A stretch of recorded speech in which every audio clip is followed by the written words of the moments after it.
voilà, on est à Penticton depuis une semaine maintenant, donc c'est dans la vallée d'Okanagan en Colombie-Britannique. Donc là on est sur le parking où on déjeune le matin et où on mange le soir. Donc là-bas c'est les collines où on passe nos après-midi à grimper.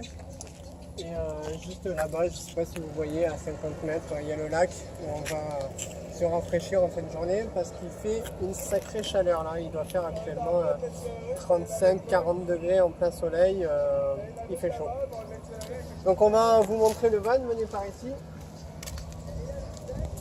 Donc là il est terminé, voici le van terminé. Donc ça nous a pris 2 mois pour le faire, en bossant tous les week-ends et à peu près 2 heures par jour, tous les jours.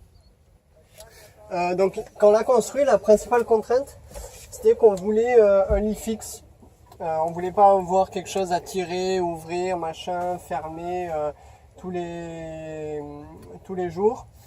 Et de toute façon, on n'aurait pas vraiment pu, puisque là, en dessous du lit, on a tous les rangements. Là, Oups. ça fait partie, voilà. Et donc là, par exemple, on a nos fringues qui arrivent à peu près jusqu'à la moitié du lit, avec en dessous les chaussures. Et l'autre moitié, c'est le garage, qu'on appelle, il y a un séparateur au milieu du lit, pour pas que tout se mélange. Mais vraiment c'est complètement plein. Donc la principale contrainte, comme je le disais, c'est qu'on voulait un lit fixe.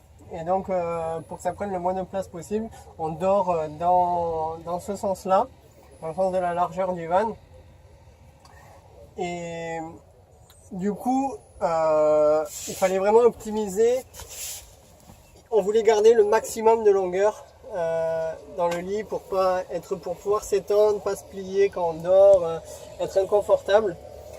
Et ça a été vraiment la principale difficulté, parce qu'en fait, si là on a fixé le lambris ici par exemple, mais on peut pas le fixer dans la tôle directement. Si on fixe dans la tôle directement, à cet endroit-là, on aurait percé le van. Il y a certains endroits où on peut fixer, il y a toute la partie horizontale en haut, la partie horizontale au niveau du comptoir à peu près. Et quelques endroits derrière, là je me rappelle plus exactement, notamment le fond. Du coup ce qu'on a fait, c'est que on a mis des grosses barres de bois en 4x4 en 2 morceaux qui sont fixés de là à là et de là jusqu'en bas. Pareil ici et pareil tout au bout là-bas. De cette façon en fait, ici on a fixé le lambris sur cette poutre en bois et là-bas c'est fixé dans la tôle. De cette façon en fait le lambris est vraiment collé à la tôle sans percer la tôle. Et donc on gagne le maximum au niveau de la longueur. On voulait aussi au niveau de ce qu'on a fait faire un séparateur entre le toit et les murs, que ça fasse un peu maison. Donc l'idée c'était de faire la jointure avec une toile de jute. Donc ce qu'on a fait, c'est que là on a calé la toile de jute sous le lambris, c'est coincé dessous. Et pour les endroits où on ne pouvait pas, comme au niveau des fenêtres là-bas, on a mis des petites Baguette. des petites baguettes en bois exactement, qui fait tout le tour comme ça, tac tac tac tac tac. Et on est venu agrafer la toile de jute dans ces baguettes. Super pratique, ça tient bien, ça bouge pas. On est content. Donc au niveau de la cuisine, voilà où on fait à manger. Alors oui, j'ai oublié une dernière contrainte au niveau du lit, c'était au niveau de la hauteur. Avant on avait une hauteur de 42 cm par rapport à la hauteur du crash pad. Et ça nous allait bien pour ranger les fringues, etc. Donc on voulait garder cette hauteur là. L'inconvénient c'est que comme on a mis le toit, maintenant on peut plus se tenir. Voilà, moi je peux pas me tenir vraiment droit. Mais c'est pas très important puisque on s'assoit moins ici maintenant qu'on a le siège qui se retourne sur lequel Jess est assise. On passe beaucoup moins de temps assis ici, donc c'est pas un problème. Voilà pour le lit. Au niveau de la cuisine, pareil, on voulait pas avant, on avait des bouteilles de gaz qu'on débranchait, qu'on rebranchait, qu'on débranchait, qu'on rebranchait, ça plusieurs fois par jour. On voulait un truc vraiment en place qui bouge pas et qu'on débranche une fois par mois pour remplir et voilà. Donc ce qu'on a fait, c'est que là, hop, dans ce tiroir là, on a le gros bidon d'eau, 20 litres d'eau qui nous tient une semaine s'il fait pas trop chaud. Là c'est plus 4 jours, comme on boit beaucoup, avec au fond la bouteille de gaz qu'on re-remplit. On pense, alors on l'a pas encore testé, mais on pense que ça nous tiendra à peu près un mois. Et pour vous faire une idée, avant les bouteilles qu'on achetait, ça nous tenait 2 semaines, ça nous coûtait 6 $. Là ça nous a coûté 2,50 $ à remplir pour un mois. Donc on va faire pas mal d'économies. Enfin pas mal. On va en faire. Donc le bidon d'eau, donc ça c'est ce qu'on vient de finir. À la base c'était pas prévu qu'on ferme cet endroit là. On avait prévu de faire un petit rangement où on pourrait mettre des petits trucs. Mais finalement en construisant on s'est dit que tiens, on allait mettre un robinet ici.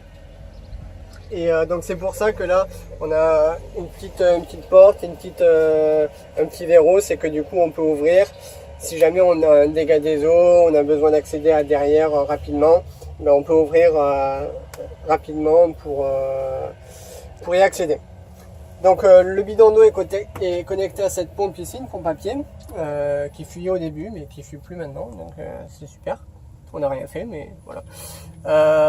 Ça monte, hop, ça remonte derrière. Il y a un autre trou là-bas où le tuyau de gaz et le tuyau d'eau passent.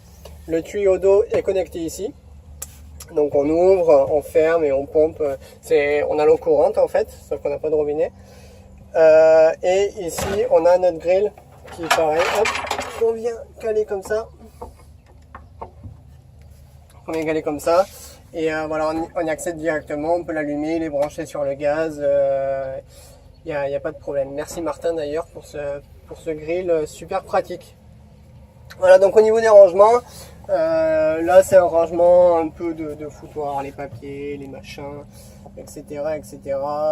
Là on range la vaisselle, les assiettes, les couverts, etc. Et en bas, on vient ranger les casseroles, tous les féculents, les pâtes, etc. Là, on a eu un peu de misère à faire ce truc. On a pensé à plusieurs solutions. Au début, on voulait faire des portes qui prenaient toute la largeur. Mais on se disait, ouais, quand on va ouvrir, ça va être chiant, ça va venir jusque là. Ça va pas être pratique. Après on a pensé à faire un truc qui soulève, un truc qui se baisse, mais toujours il y avait des trucs pas super pratiques. Du coup l'idée qu'on a eue c'était de mettre une partie fixe ici, de chaque côté, ici et ici, et de faire des portes plus petites, voilà, qui s'ouvrent comme ça. Et donc c'est super pratique, on peut rentrer les casseroles facilement, etc. Ce qui permet de mettre la pompe aussi. Et ce qui permet de mettre la pompe, absolument, la voilà, derrière. Le petit truc blanc que vous voyez, c'est la pompe. Donc voilà pour les rangements de la cuisine. Là, il y a la nourriture. Et ici, voilà, donc là, le placard du haut, ça va être tous les petits déj, etc. Là, c'est les légumes, sauces, exactement, tous les repas du midi et du soir. Et puis en bas, vous l'avez vu, c'est les bidons d'eau. Donc comment on s'organise, c'est que évidemment, là on a notre petite table sur laquelle on peut manger, on arrive à rentrer à deux nos assiettes, etc. Donc il y en a un souvent tout le temps qui est assis là où est Jess, puis on a une chaise là-bas de camping qu'on sort rapidement, on l'installe là où je suis, et l'autre il peut faire cuire, cuisiner, etc. Et puis on mange ici, donc c'est pour ça que je vous disais que le lit maintenant... Et on va sans doute fabriquer une chaise plus pratique qu'une chaise de camping aussi, ça ressemblera plus à un tabouret, ça prendra moins de place. Et on mettra soit des toilettes dedans, soit un rangement, à voir. Exactement, exactement. Au niveau de la table, il y a un petit rangement secret dont je vous avais parlé. Donc c'est que en dessous de la table, on a mis un fond. On ne peut pas y accéder par devant, on ne peut pas y accéder sur les côtés. La seule façon d'y accéder, c'est par derrière. Donc, par exemple, je vais vous montrer avec cette brosse. Donc hop, on la rentre comme ça par derrière. Et là, c'est rangé dans la table, ni vu ni connu. Il n'y a pas énormément de place, mais ça nous permet de ranger les ordinateurs, les papiers, dans le cas où on voudrait quitter le van, par exemple en ville, etc., qu'on a peur que ça craigne un peu. Voilà, c'est le petit rangement secret du van. Hop. Donc là, au niveau de ce meuble-là, c'est ce qu'on appelle le meuble de salle de bain. Le placard du haut, c'est mes rangements. Ce placard-là, c'est les rangements de Jess. Là, c'est la pharmacie. Et en bas, c'est le rangement de linge sale. Donc, on a fait notre petite bibliothèque ici. Ça, c'est super pratique. Avant, on avait une caisse qu'on mettait entre nous deux. Là, au moins, on a tout ça là. Puis c'est joli. Voilà. Alors, sinon, on a ajouté aussi un petit extincteur qu'on a ici. Hop. Qu'on peut accéder rapidement en cas de problème. Ça nous paraissait indispensable. Et puis le dernier ajout qu'on a fini hier soir, c'est là en fait vous voyez tout autour du cadre, on a mis une bande velcro, la bande noire là que vous devez voir, ça prend tout le tour. Puis on a fixé l'autre partie du velcro sur une moustiquaire avec une fente au milieu. Qu'on a fait main.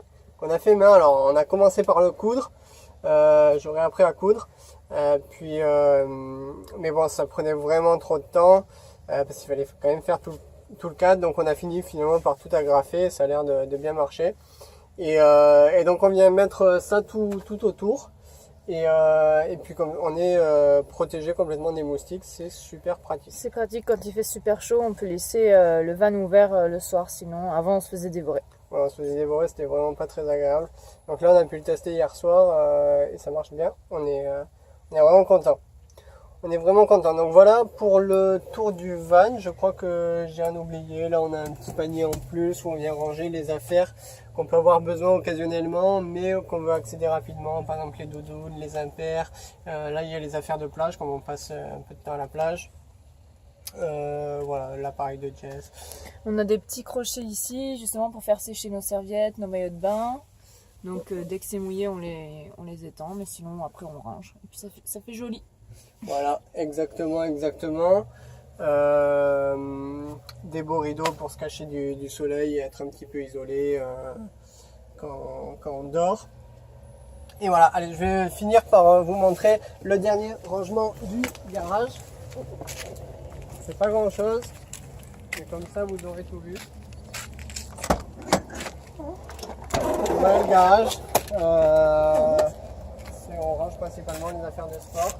Donc là, comme on a passé 1 an et demi en appart, on a accumulé des affaires. Et on avait quand même moins de place, donc normalement là, le crash pad il était en 3 sections. Et en rangeant, on a vu que ça passait plus, donc on a coupé la dernière section. On en garde quand même 2.